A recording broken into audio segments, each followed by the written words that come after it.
O avanço da pandemia de Covid-19 ao redor do mundo vem revelando grandes desafios sobre como acompanhar o crescimento dos casos da doença nos países. Um dos pontos centrais é a utilização dos dados de localização dos smartphones para monitorar as quarentenas. Mas isso traz uma série de preocupações. Para tratar sobre estes e outros temas, conversamos com Jackson Querubim, que é mestre em informática pela UFPR e entusiasta do software livre. Agradeço aí a presença do Jackson Querubim, aqui para conversar um pouco sobre esse universo de dados, né, geração de conhecimento nessa onda da Covid-19, né, nesse combate à Covid-19. E a nossa proposta é discutir como lidar com essa avalanche de informação, né? Valeu, obrigado, Amon, pelo convite. É legal estar aí compartilhando com a galera um pouco aí de visões, ideias, enfim, discutir um pouco sobre isso, na época de quarentena. Bem, é aquilo que a gente sempre tem, essa massa de dados, ela provoca um pouco aquela questão, né, que no inglês tem a palavra muito bem, que eu acho que falta no português, que é o overwhelmed, né, que é a questão daquela sobrecarga, daquela coisa que é maior do que você seria suportar, ou, né, ter capacidade de suportar. Né, você sente, né, uma coisa que às vezes você pensa, né, se vai conseguir ou não. E a quantidade de dados que a gente está produzindo é sui generis na história, né? É muito interessante e ao mesmo tempo dá um pouco de receio você estar vivenciando a história, né? A gente está vivenciando a história. O que a gente vai depois enxergar do que está acontecendo nesse momento, né, vai ser depois que a gente passar esse momento. Mas é um momento único, né? Momento único em que a gente tem um fato histórico acontecendo, uma pandemia, né, em que houveram outras na história da humanidade, né? A peste negra, a própria gripe espanhola, né, que de espanhola não tem nada. Enfim, a gente tem outros casos de pandemias em que a gente marcou muito a humanidade, né? A peste negra marcou muito a história da humanidade. Hoje se faz filmes da época da peste, né? Se conta sobre a peste, sobre a gripe espanhola, sobre outras pandemias que houveram, mas a própria questão, né, mais recente do ebola. Então, assim, a gente tem casos de estar vendo a história acontecer. E a gente está no momento em que a tecnologia está presente na vida de todo mundo. Então, hoje todo mundo tem celular, todo mundo está acessando dados, então tanto para consumir a tecnologia quanto para usar ela e servir como fonte de dados para outra pessoa, outra tecnologia, enfim, utilizar. Então é um negócio muito sui generis. Não sei falar hoje se é bom ou é ruim a gente ter esse tanto de tecnologia nesse momento, né? Agora a gente vai fazer essa leitura daqui para, né, para frente. Espero que estejamos todos, né, ali na frente, verificando esse momento agora e avaliando essa relação que a tecnologia tem num momento como esse. A gente parar para pensar em que Google, Apple, empresas grandes de tecnologia, hoje as Big Four, Big Five, enfim, elas conseguem dar um relatório de mobilidade baseado no uso e no deslocamento das pessoas. Ao mesmo tempo, é uma ferramenta muito boa para agentes de saúde tomarem decisões mais embasadas, mais bem informadas, porém é um negócio meio, né, fica a pulga atrás da orelha. Pô, como assim os caras conseguem saber tudo isso, né, da nossa vida? Então, assim, essa questão desse volume de dados realmente é sem precedentes. E sobre a questão da ciência, é um negócio muito bacana, mas é uma coisa que já existe um movimento que falava sobre isso, né? Por quê? Porque, se a gente parar para pensar, qual que é, né, o cerne da ciência? É você testar as ideias, né? Eu acho que a maior invenção da humanidade como espécie, civilização, enfim, aí depende da classificação e visão de cada um, mas né, da nossa história como espécie, é o método científico. Então, na minha opinião, o método científico é a maior contribuição da humanidade para ela mesma e para entender a realidade. Então, por quê? Porque a gente consegue, né, olha, mostrar o método que foi feito, como é que foi analisado e tá para escrutínio. Então, essa é a base da ciência. Estar para escrutínio E quanto mais ataques, digamos assim, para aquele argumento, ou para aquela prova, ou para aquele ensaio, alguma coisa, você fizer e aquilo for resiliente, mais consolida como, olha, realmente aquilo ali é assim. Não quer dizer que, né, sei lá, daqui a 10, 15 anos se descubram novas informações que às vezes todo um ramo da ciência, ou uma base da ciência que a gente acredita se desmorone. Mas isso é ciência, então, né, a ciência faz parte disso. E aí, o que eu vejo nos últimos 20, 30 anos que estava acontecendo é justamente um problema na ciência em que você teria essa questão do dinheiro envolvido para publicar artigo, para avaliar artigo.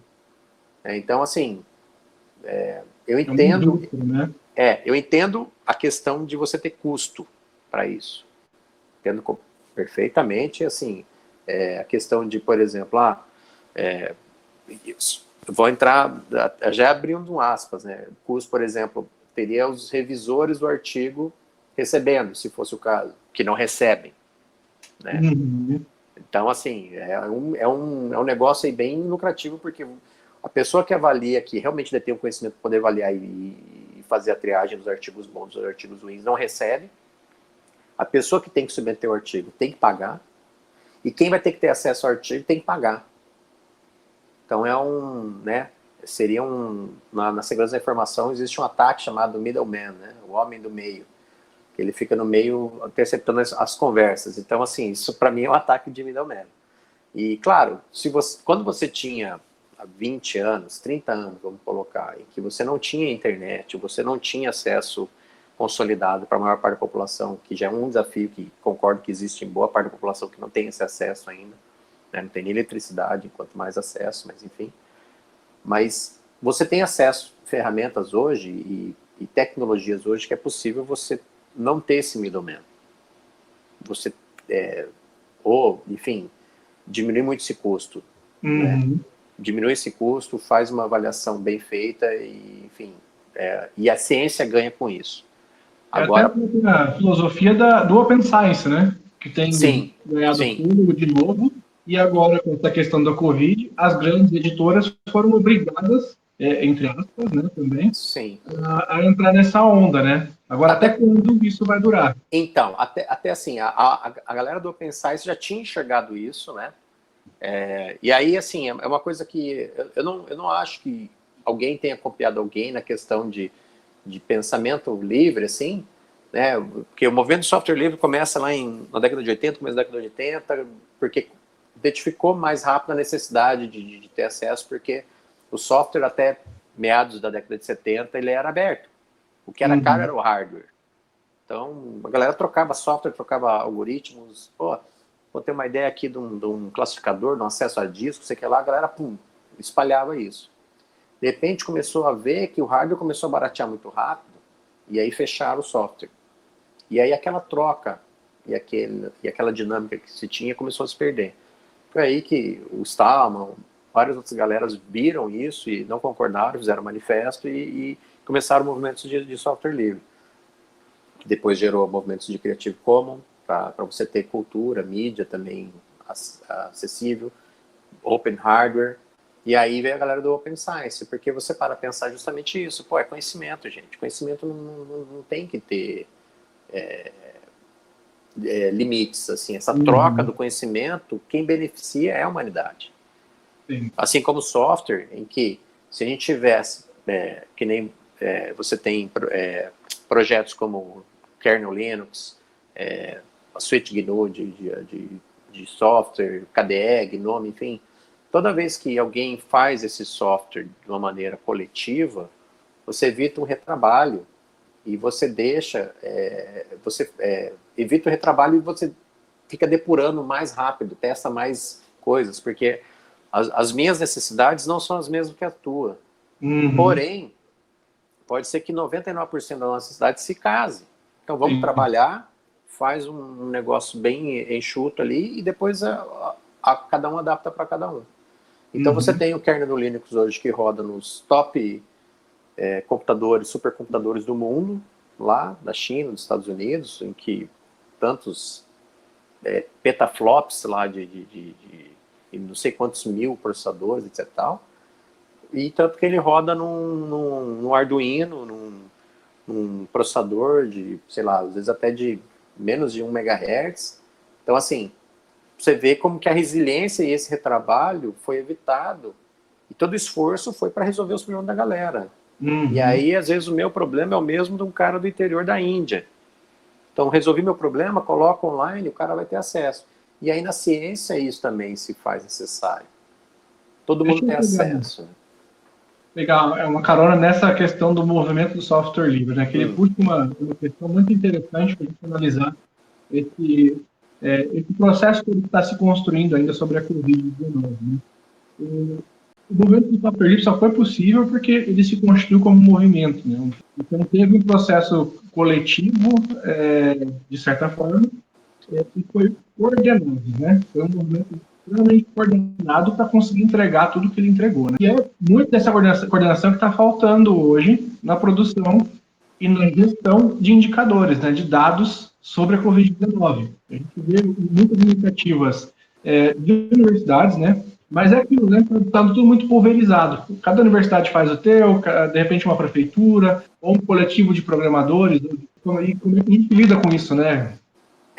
Isso é um fruto de uma falta de liderança, né? Infelizmente, é um reflexo do nosso momento, em que eu fico, por um lado, fico feliz de ver tantas iniciativas, e você vê que a maioria dos dashboards, apoio, né, a gente pode falar especificamente aqui de Foz do Iguaçu, existe um app para Android, existe dashboard, existem iniciativas de álcool em gel, existem iniciativas de testes de Covid, são todas universidades públicas, seja estadual ou federal. Então, aqui pelo menos a gente tem uma coordenação da prefeitura, no caso a necessidade da prefeitura específica e que a gente pode ajudar, né? A gente tem disso como entidades públicas que podem se coordenar e ajudar. Agora, no âmbito federal, a gente vê que o que acontece? Como não existe uma liderança, e aquela liderança que a gente diz que é positiva, né? Então, assim, uma liderança que fala, gente, olha, a gente tem esse problema, como é que a gente pode resolver? A gente tem que resolver atacando tal problema, atacando vertente de epidemiologia, tem que ter a vertente de economia, tem que ter a vertente de infraestrutura, tem que ter a vertente de logística. Então, assim, agora, quando você tem essa liderança positiva, isso, você converge tudo isso, põe para conversar e sai as ideias, e sai os lados que são necessários.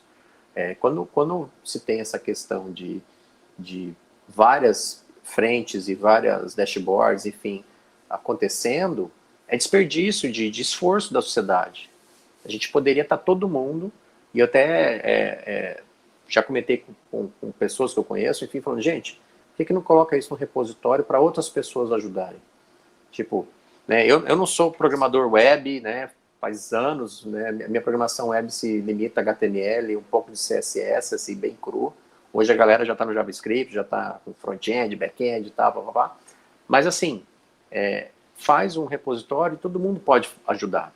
E aí, pô, eu tenho um camarada que manja muito estatística, pô, ele pode ajudar a fazer uma análise com a gente. Tenho colegas, pessoas que trabalham com machine learning, pô, vai poder fazer cenários, ver o que acontece, simulações. Tem uma infectologista que pode dar pitaco e ajudar a gente a decidir thresholds, a decidir, eu posso pegar a informação lá da Google, com conhecido, e trazer para cá para a gente conseguir ver o que apertou na mobilidade, como que foi a taxa de crescimento do vírus, né, de infecção. Como diminuiu a mobilidade, como diminuiu isso, e correlacionar isso. Quais setores eu consigo soltar um pouco para não perder a economia. Então, assim, a falta de uma liderança positiva gera esse problema, porque aí todo mundo vai, né, vai querer resolver o problema, porque o problema está aí, o problema não vai desaparecer. Então, ele está aí, ele tem que ser resolvido. Agora, se não existe alguém coordenando isso, vai gerar retrabalho, todo mundo vai querer coordenar do seu jeito.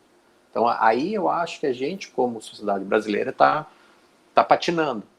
A gente teve tempo, enquanto ficou chegando notícias da China, para se preparar, para, gente, olha, sei lá, fazer estoque de máscara, começar a ajustar a capacidade industrial para geração de subsídios para o pessoal da saúde, A gente teve tempo, quando chegou as notícias da Itália, que a Itália estava entrando no sistema de saúde em colapso, a gente chegou informações para a gente poder atacar, a gente já poderia começar a ver que formas que a gente poderia limitar um pouco a mobilidade para frear a chegada do vírus, em que a gente mantivesse uma normalidade. E aí não tem escolha. Aí o vírus ele não conversa, o vírus ele não tem argumentação. O vírus ele chega e vai fazer o que a galera estuda de vírus fala que ele vai fazer. E acontece. E aí quando você tem essa questão de que você não está aproveitando o conhecimento científico para ser usado a seu favor, você perde oportunidade. E aí a gente tem a questão de muita informação rolando, muita gente tentando resolver o problema, gerando retrabalho, e às vezes e aí você tem um ruído. Por quê? Porque você tem tantas iniciativas legais, e aí às vezes uma iniciativa que poderia beneficiar todo mundo vai ficar lá escondida porque ela não chegou, porque você estava vendo outras N iniciativas antes. Então é isso que me preocupa. E tem um elemento, a gente sempre, quando vai discutir essas questões da Covid, sempre lembra dessas ações emergenciais, né? E acaba esquecendo, deixando por último, a organização desse sistema de informação, né? Sistema de monitoramento. É uma questão básica para tomada de decisões, ter um sistema elaborado, né? Então, como é que um posto de saúde, ao receber um caso, vai identificar esse caso, vai comunicar esse caso à Secretaria Municipal de Saúde? Como é que a Secretaria Municipal de Saúde vai comunicar à Secretaria de Estado? Como é que a de Estado vai comunicar ao Ministério da Saúde? É um sistema que, para mim, está muito vinculado à questão dos dados abertos também, né? Então, também. É uma pauta já antiga, né, de implementação desse sistema de dados abertos, que, a meu ver, se tivesse sistematizado, a gente estaria com outro contexto de monitoramento, né? Nossa, assim, ótimo tópico assim, para trazer. Quando a gente fala na questão de dados abertos, a gente vive numa democracia, então os dados abertos, ele são o oxigênio dessa democracia. Por quê? Vamos analisar o seguinte cenário que nem você falou. A gente tem o posto de saúde, a Secretaria Municipal, Estadual e o Ministério da Saúde. Com dados abertos, se a própria Secretaria disponibilizasse um arquivo TXT, não estou nem pedindo XML, outros arquivos mais elaborados. TXT só com casos suspeitos confirmados, suspeito confirmado, descartado, internados, óbitos e recuperados. Só isso, dia e essas colunas. A gente pode ajudar. Eles nem precisam pedir, a galera pode catar, se debruçar sobre esses dados e trabalhar, enfim, chegar e entregar o negócio pronto. Então, assim, a sociedade participa com isso. E muito gestor público não tem essa noção que não é um favor você disponibilizar esses dados. É um dever disponibilizar esses dados para a sociedade. Mas aí, claro, você tem questão de privacidade, enfim. Por exemplo, eu não vou colocar disponível para o público um ponto de georreferência da pessoa que é paciente. Isso vai identificar quem estava com Covid e pode gerar, sei lá, um vizinho lá reclamar, enfim, coisas que nesses tempos podem acontecer. Então, aí você tem a questão de anonimizar os dados, e mesmo com essa sumarização de dados você consegue trabalhar. Você poderia, por exemplo, que nem a Secretaria está fazendo, falar das regiões da cidade, como é que está a evolução das regiões. E é legal, porque isso, para quem está gestionando, prefeito, empresa e tal, você consegue ter uma decisão melhor. Digamos que um bairro está tendo um surto muito grande. O que está acontecendo? Vai ver se você vai identificar, sei lá, tem algum encontro no bairro, enfim, alguma festa toda semana do bairro, algum encontro. Então isso vai te ajudar a tomar decisão. Agora, claro, tomando cuidado com a privacidade e com a anonimização. Então, e aí existe aquela questão, que nem a gente comentou sobre a questão da mobilidade, que Google e Apple, por exemplo, têm noção de como é que está a movimentação de cada cidade, de cada país, de cada estado, enfim. O legal é que até a Google coloca isso para a gente no Brasil e por estados. Então, hoje, se você quiser entrar lá no site da Google /Covid-19, você tem lá o relatório de mobilidade de países. Você consegue acompanhar isso. E até daria para fazer um paralelo de as medidas, mobilidade e os casos. Se está crescendo, se não está, isso já é uma coisa legal. Apesar de que lá está em PDF, não está muito amigável para a gente trabalhar com esses dados. Mas a prefeitura, por outro lado, ela consegue ter acesso a isso. Né? Então, aí que está. Uma coisa que eu vejo, e aí antes de Covid, por exemplo, a gente vê que a infraestrutura de tecnologia da informação dos entes públicos não existe coordenação também. O que é um desperdício, tanto para a época normal, ainda mais para a época em pandemia. Então, não vejo tão próximo também isso ser resolvido, mas seria muito necessário, porque às vezes pequenos processos, pequenos ajustes de um processo ou num sistema facilitaria muito. Por exemplo, hoje, se um posto de atendimento recebe uma pessoa suspeita de Covid, a pessoa tem que ir lá e digitar os dados da pessoa. Poxa, e se a pessoa já no aplicativo, que, falando daquela falta de liderança, tivesse um aplicativo, a pessoa podia puxar, fazer ali umas perguntas, já faz uma triagem, já preenche com os dados iniciais, a pessoa só chega, isso aqui tal, valida, realmente essa pessoa que está se reportando suspeita é ela, que ela diz, né? Porque também eu posso entrar no aplicativo e dizer que eu sou fulano de tal, e aí eu posso me passar para outra pessoa. Então isso já faz uma relação ali de confiança e um protocolo inicial, e a partir dali, no máximo você vai ter um cliquezinho para os entes. Então, o cara no prontuário lá no posto vai falar o quê? Essa pessoa está suspeita. Pum, clicou. Nisso já vai para a Secretaria de Saúde. Apareceu um caso suspeito, a pessoa mora em tal lugar, né? Então ela fica ali, tem tais e tais e tais pessoas que estão junto. E aí a questão dos dados também. Existem discussões, por exemplo, tem país que tem uma pessoa que está confirmada, ele considera todo mundo da casa infectado. Tem país que só essa pessoa. Mas daí manda quarentenar as pessoas em casa.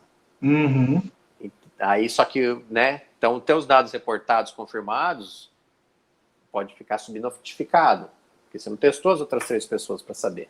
Apesar de que a taxa de probabilidade das 3 estarem infectadas vivendo junto, né? Vai ser muito alta.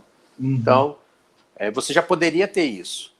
Né? E aí, só clicando. De repente, a outra pessoa viajou para não sei na onde, você já consegue fazer um trace disso. E aí você tem iniciativas que, por exemplo, a Apple e a Google estão, nesse momento, desenvolvendo, de você tentar fazer um equilíbrio em ter a informação de quem teve contato com quem, né, que pode ter Covid, ou poderia estar infectado também, sem sacrificar essa privacidade das pessoas. A Alemanha teve uma discussão com a Apple nesse caso, e a Alemanha tinha meio que travado esse acordo, não ia usar essa forma que a Google e com a Apple estava oferecendo, e depois voltou atrás, porque eles precisavam de alguma informação, não lembro agora de cabeça, eu li isso anteontem, que eles precisavam de alguma informação em que o modelo da Apple e da Google não estava oferecendo. E aí meio que eles conversaram, conseguiram, sem sacrificar a privacidade, disponibilizar isso para o governo alemão. Porque qual que é o modelo deles? Cada celular, a partir de uma atualização, eu até estava verificando se meu celular e já estava atualizado com isso, o que ele vai fazer? Ele vai soltar a beacon Bluetooth. E aí é um negócio legal que a tecnologia traz em época de pandemia que é único na história até o momento. Então ele vai soltar, ele vai gerar um ID aleatório e vai, sou fulano, e vai espalhar. Você passa próximo, tanto você também vai estar lá espalhando teu ID. O meu celular vai registrar, olha, enquanto eu estava com esse ID, eu vi tais e tais e tais ID, porque o Bluetooth ele tem um uma distância, o BLE, não lembro agora de cabeça, era 2 ou 5 metros, mas não é tão grande. Então, assim, você estava próximo da pessoa. Então, ele registra isso. Então, a cada 15 minutos, ele troca esse ID.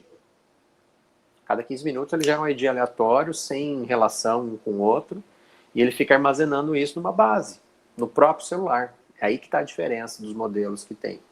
Existem modelos que estão querendo fazer que isso vá tudo para o Ministério da Saúde de cada país, ou Secretaria de Saúde de cada país. É um modelo que sacrifica a privacidade do cidadão. Eles conseguiram pensar no que eu acho que é legal, que é um modelo em que a informação fica no celular da pessoa. Então, fica no teu celular. Você foi testado Covid. Foi positivou. Aí você escolhe avisar, seja a Apple ou a Google, que você testou positivo. O que o teu celular vai fazer? Vai pegar todos aqueles teus IDs, se eu não me engano, das últimas 2 semanas ou 15 dias, eu não lembro agora direito, mas né, no último tanto de tempo, e fala, ó, esses são os IDs que eu gerei, e avisa. Manda para Apple, para Google. O que elas fazem? Para as pessoas que estão na tua cidade, entendeu? Elas veem que você é da sua georreferência da tua cidade.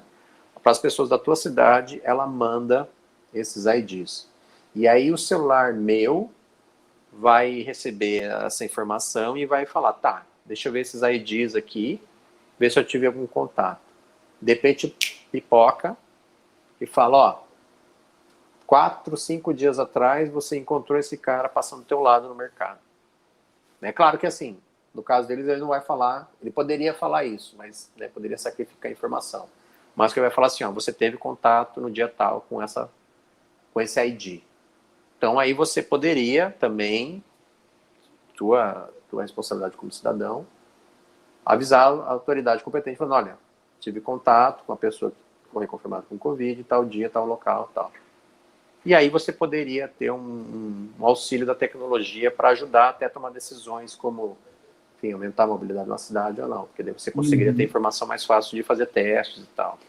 Então, assim, a tecnologia ajuda muito, mas tem que tomar cuidado. Já existem países que não ligam muito para a questão da privacidade das pessoas, que, por exemplo, na Índia, agora que eu lembrei, na Índia, o governo falou, todos os funcionários do governo, se eu não me engano, tem que instalar tal aplicativo, e se não instalar, fora, rua. Então, assim, e aí o aplicativo, você vai ver, ele fica monitorando todo lugar que você passa e manda para eles. Eles podem verificar quem que teve contato com quem, para a saúde. Beleza. Mas eles podem verificar também N outras coisas. Nesse modelo da Apple e da Google, eles então fariam esse monitoramento, mesmo não pareando, o Bluetooth mesmo não pareando. Ele não parei. O que ele faz? Ele fica jogando os beacons, né, que são como se for... Quando você vai parear com o dispositivo, aquilo ali é o que eles chamam de beacon, né? Ele fica soltando pacotes pelo protocolo do Bluetooth, falando, ó, eu sou fulano de tal. Por isso que quando você vai no celular colocar uma caixinha de som você coloca a caixinha no modo lá de pareamento, ela fica soltando os beaconzinhos, falando, ó, sua caixinha tal, você toca lá, aí pareia. Sim. Nesse caso, não precisa parear, só fica sabendo que você passou perto. Então ele fica ali, ó, cada, sei lá, 1 segundo, 2 segundos, enfim, aí ele fica... ele faz o broadcast, né, no Bluetooth, então o celular fica ali soltando, todo mundo fica soltando o ar. A real é essa. O meu celular e o celular de todo mundo tá ali e tá soltando. E aí eu solto e escuto quem tá soltando. Aí eu noto, então tá. Então eu sou o ID X, e eu vi o Y, o Z e o K. E tá o horário, enfim. E aí, claro, se eu não me engano, eles fazem uma janela de 2, 3 semanas. Não sei agora certo, mas justamente porque, tipo, quem eu tive contato um mês atrás, se a pessoa foi positivou agora, não quer dizer que eu tive perigo. Agora, se uma pessoa positivou e eu, 4, 5 dias atrás, tive contato com essa pessoa, aí é um perigo. Daria até para você fazer um ajuste nisso aí. Você poderia colocar até o tempo que você viu esse beacon. Então, um intervalo de tempo. Então, porque, por exemplo, se eu estou conversando contigo, né, digamos Tá, a pessoa foi lá, furou a quarentena e vai lá e ficou conversando com a outra. Cara, vai estar lá 1 hora, 2 horas, os beacons, os mesmos beacons dos dois ali, você vendo tudo. Então, opa, peraí. Então quer dizer que essas pessoas passaram muito tempo junto. Se elas passaram muito tempo junto, a probabilidade de infecção delas é muito grande. Consegue qualificar o contato, né? Você consegue quase mapear isso. Então, assim, é uma questão que, assim, é possível você fazer hoje com Bluetooth de uma maneira que nem essa proposta deles, eu achei bem, bem legal, porque, assim, tenta preservar o máximo possível a privacidade, gerando esses IDs aleatórios, para não... Porque se você gera um ID só, aí você consegue, baseado nesses dados, identificar quem que é a pessoa daquele ID. Por isso que eles fazem essa rotação de ID totalmente aleatório para todo mundo. E outra coisa que é crucial no modelo deles, né, no modelo deles não tá isso com a Apple ou com a Google.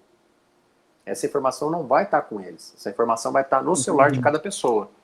E aí, a partir do momento que ela só avisa, olha, tal pessoa na tua região, tais IDs aqui, então, sei lá, deu 10 pessoas, digamos que cada pessoa gera um ID, o tempo é menor, mas digamos que gera um ID por dia, nos últimos 15 dias, você vai ter 150 IDs que o teu celular vai receber e ele vai buscar onde ele viu esses 150 IDs em algum momento. E aí, se bateu, ele te avisa, olha, procure alguém, enfim, você teve contato com alguém que está confirmado com Covid. Não quer dizer que a pessoa está, não quer dizer que a pessoa não está. Quer dizer que ela teve contato e pode ser que ela tenha contraído também, está assintomático. Mesmo assim, mesmo com essa proposta, a gente ainda fica bem na mão das Big Techs, né? Mas a gente também está na mão da empresa de telefonia. Esse é o modelo que o Brasil usa hoje, né, para detectar as quarentenas, não é? Pelas empresas de telefonia? Então, eu vi uns papos em que o governo de São Paulo, eu acho, do Rio de Janeiro, tinham visto isso. Se não me engano, o Ministério da Saúde também, mas aí eu não sei te dizer como é que tá, enfim, como é que fizeram, quem que fez isso, porque aí é aquela questão. Se vai lá eu falar, olha, fiz um aplicativo e estou mapeando triangulação de torres, etc e tal, né, tem uma credibilidade. O Jackson é tranquilo, né, a gente conhece ele e tal, mas ele não manja muito dessa área, mas ele é esforçado e tal. Beleza. Se for alguém que não tem nenhuma credibilidade vai falar isso, já começa a ficar com o pé atrás. Agora, sim, é claro, ninguém fica lembrando disso, mas qualquer dispositivo de rádio hoje, celular, com 3 antenas você consegue triangular certo a posição da pessoa, fisicamente. É claro que, assim, se você colocar um software ou alguma coisa em que pega esses dados das antenas de todos os e-mails, né? Porque cada celular tem um e-mail. Ele não é randomizado. Então, assim, ele sabe que o teu e-mail é você e ele sabe, assim, mesmo se não soubesse que fosse você, só olhando pela localização, ele sabe que está na tua casa, né? Não necessariamente é você, mas está na tua casa. E aí o que acontece?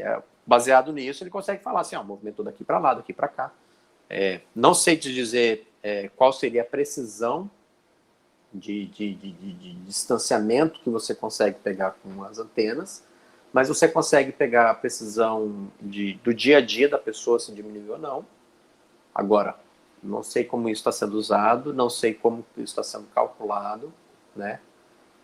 Daria para ter uma informação bem interessante, daria para você gerar esse mapa de mobilidade, daria para você saber quais são pontos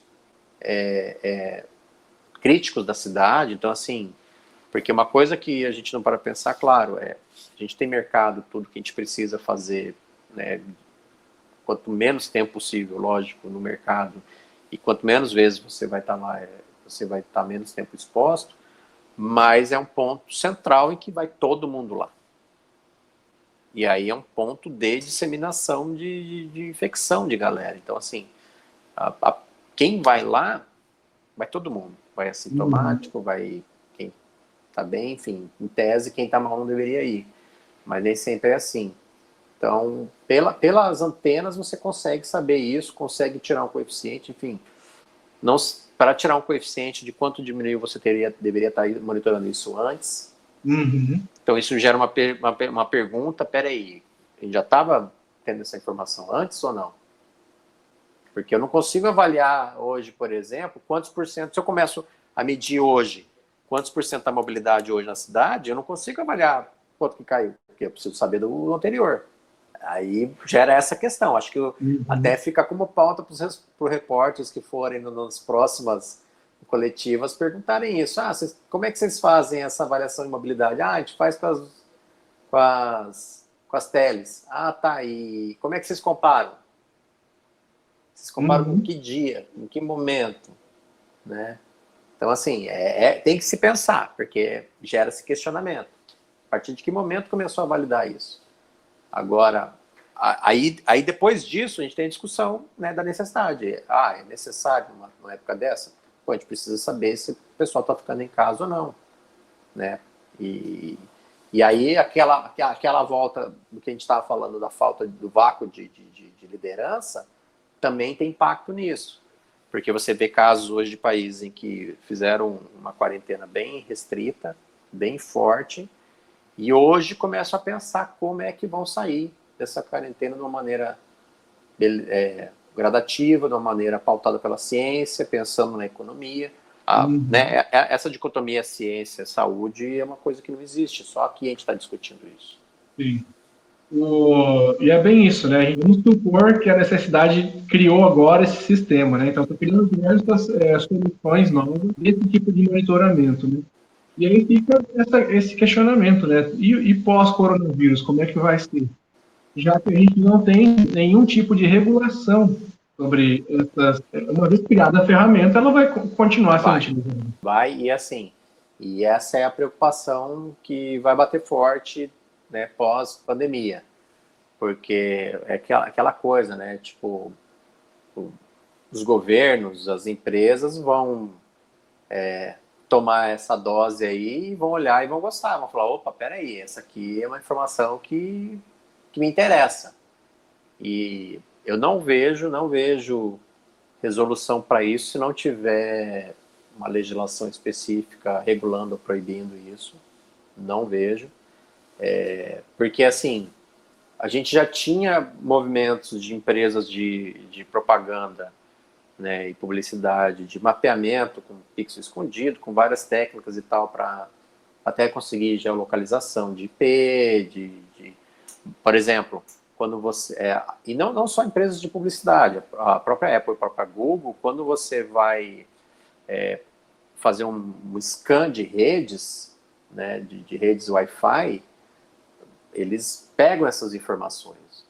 Enfim, teve um escândalo tempos atrás que os próprios carros do Google Maps, além de fazer as fotos dos locais, né, para a pessoa fazer um Street View lá e olhar a rua, estava capturando redes de Wi-Fi. E fazia correlação da onde estava essa rede com o carro que estava passando. Então, eu estava aqui na rua X e vi tais redes. Se um celular conecta e ele fala, estou na rede tal, ela já consegue falar, essa rede aqui é a rede que estava em tal geolocalização. Então ele está nessa região aqui, eu já consigo fazer uma propaganda, fazer algo mais direcionado, enfim.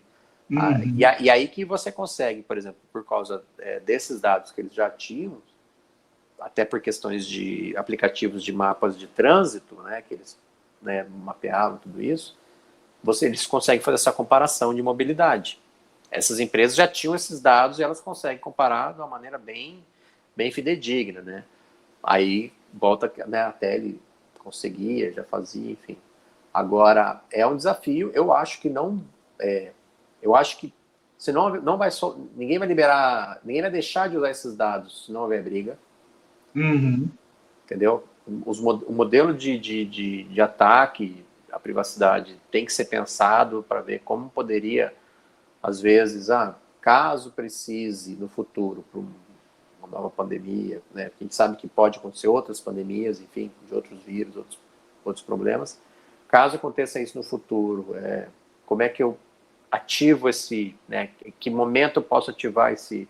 Porque a gente tem, se a gente for parar a pensar, e aí, assim, enfim, visão do cara da tecnologia, não quero em nenhum momento, né, entrar me passar como especialista em alguma coisa, né? Então, assim, mas a gente tem dispositivos na própria Constituição, né, para você gerar estados de calamidade pública, estado de emergência, né, tanto nas cidades quanto nos estados, no país. Você tem dispositivos em que te permite declarar isso, e aí, a partir disso, você consegue, né, enfim, limitar 8666, enfim, fazer uma série de questões que são necessárias, são dispositivos que estão lá porque são necessários. Se eu sou um ente público que eu preciso comprar 20 bilhões de máscaras para semana que vem, eu não vou conseguir fazer um processo de compra via pregão, né? Eu preciso comprar isso. Se depois houve fraude, etc e tal, mano, vamos catar e vamos botar na cadeia quem precisa e ressarcir o erário público. Agora, naquele momento, aquilo é mais importante. Então, existem dispositivos já nas leis e na Constituição que prevêem isso. O que poderia fazer é vincular, falar, olha, para esse tipo de dado, ele só é permitido você ter acesso a isso em tais situações. No caso, pensando em governos. No caso de empresas, tem que estar lá, só vai ser possível a pedido de governo em tal situação. Fora isso. Porque, assim, a gente tem que pensar, é uma balança que ela é conflituosa, da privacidade com o bem público, digamos assim, que pode ser abusado, essa confiança. Então, mas no caso de necessidade, por exemplo, tem um soterramento. Pô, se você consegue levar uma antena próxima e conseguir captar sinal de celular para saber se tem gente viva ou não, ou saber onde estão essas pessoas, até, enfim, para retirada de corpos, você tem que ter a tecnologia poderia ajudar nisso. Agora, eu não posso usar essa situação, que é uma situação extrema, de exceção, como normalidade. E falar, não, as empresas podem capturar dados aí de localização, dados pessoais, e aí ela oferece serviços, né? Que daí ela vai fingir que ela vai oferecer serviço, mas até que ponto? Então, assim, eu acho que vai ter que ter uma briga aí, não vai, né, como o pessoal diz, essas empresas, elas são viciadas em dados, então, assim, elas provaram esses dados novos aí, eu não acho que elas vão largar tão próximo, não, então Não. tem que ter alguma ação aí. É aquele velho desafio da gente avançar nesse papo. A população ainda não entende qual é o valor da privacidade hoje, né? Enfim, a gente tem N casos, tanto recentes quanto mais antigos, de o abuso dessa confiança, ou dessa falta de educação das pessoas no quesito tecnológico, tanto no uso da tecnologia quanto nos perigos da tecnologia, em que você tem aplicativos. Ontem, por exemplo, uma colega deu uma palestra bacana sobre isso, falando, olha, o que um aplicativo, sei lá, de joguinho, quer ter acesso ao teu microfone, quer ter acesso à tua localização. E as pessoas hoje, né, tipo, elas puxam qualquer aplicativo, ok, permitir acesso a todo o teu dispositivo. E não existe forma de você proteger se não for isso. E claro, a pessoa tem que avaliar o risco, e aí as pessoas não avaliam esse risco, porque elas não foram educadas para isso, porque alguns riscos são difíceis de avaliar, de entender, né? Para eu usar um aplicativo de mapa, eu preciso compartilhar minha localização, se eu quiser, que ele vai me ditando o caminho. Não tem, né? Aí não tem como ele não fazer isso. Agora, por outro lado, ele poderia me dizer esse caminho sem precisar avisar qualquer pessoa fora. Ele faz um mapa, ele faz um download do mapa local, enfim, de um trecho ali da cidade, e aí ele não precisa passar a localização minha para ninguém, e o dispositivo pode fazer completamente. A gente tem um computador na mão hoje que é muito potente. Na minha infância, eu não sonhava em ter a capacidade computacional que tem hoje em qualquer celular.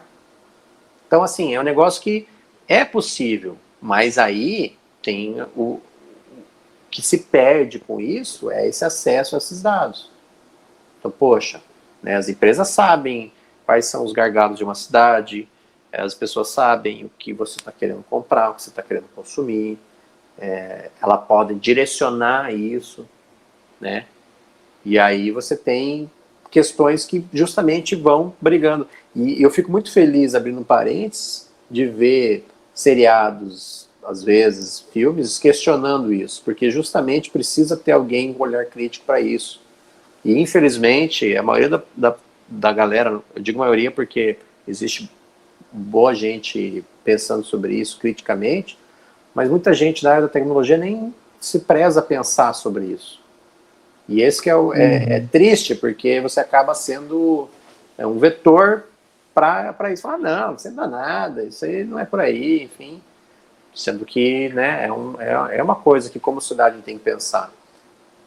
Então, assim, as batalhas, e claro, né, como diz um um cara muito bom de segurança, enfim, que é uma referência mundial, o Bruce Schneier, que são os 4 cavaleiros do apocalipse da internet, que você coloca isso em qualquer lei, não tem como alguém falar, não, peraí, mas eu não vou dar esses dados, porque os 4 cavaleiros do apocalipse são pedófilos, traficantes, hackers e criminosos.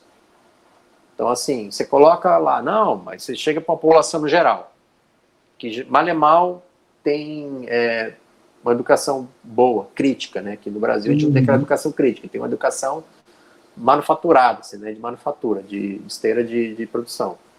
Você já até é difícil esse pensamento crítico. E aí você vai falar sobre esses assuntos, falar sobre internet, tecnologia.